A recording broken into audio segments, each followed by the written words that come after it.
Okay, now we want a bigger brush. And I'm going to look at my water again and think about where I want my lightest water. You can notice on here that there are variations in these values, very subtle.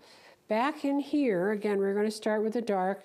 This is darker up in here, and then there's some warms along and through here, and this is darker in here where there's some ripples. So what we're going to do first is kind of find a middle area and then come in with the darks. And my paint is going to go down to start with and then come across where we see these ripples. And if you may notice on here that there's a very light blue hue here, but it's over toward the edge, and we don't want to do that, or in here, very light blue. We'd rather have some of that nice light blue where it's catching some more sunlight on the water more in here. So we'll be thinking about putting this very strong light in here, some dark under here, and some very light blue in through here. And those are the things you have to think about when you're planning your painting and your focal point. You just can't slap in the paint without thinking, what is the overall effect I want?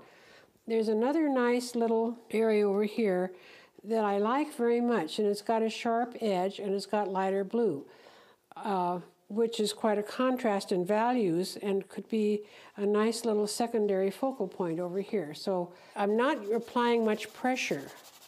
I'm just letting the paint come off the brush onto the canvas with as little pressure as I can possibly do to get the paint to apply on the canvas. I find the side of the brush, somehow the paint spreads easier.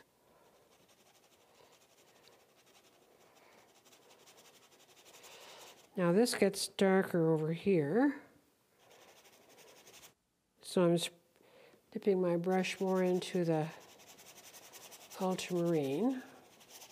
Now one of the things I'm noticing as I'm painting this is that right in here it looks like there's a reflection, and there is, as you see, there's a reflection of these little twiggy things.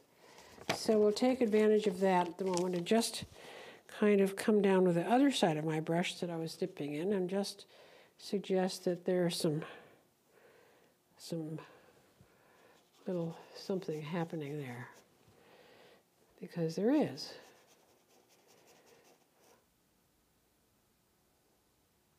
I don't want it that gray. I just want it just a little off.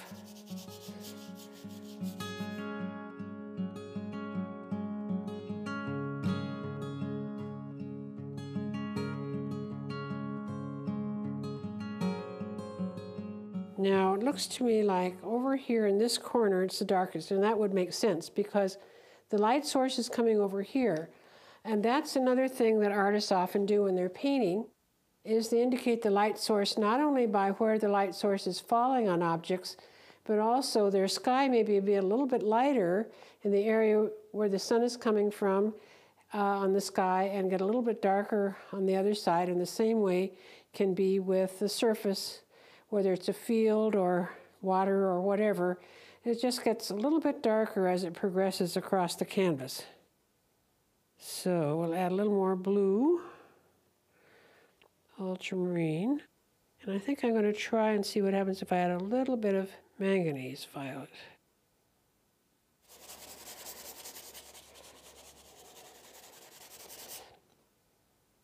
And though I don't see it necessarily in here, probably when I get to this, I will put a hint of a little bit of light reflected down through here, but this is going to come along across a little bit through here.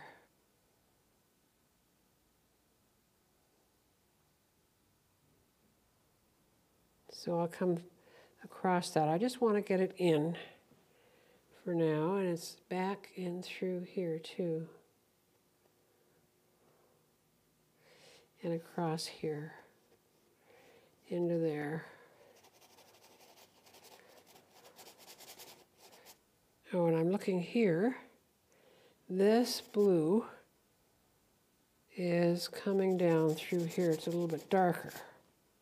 Not much, but a little, hinting at it. Something going on, perhaps, in terms of reflection.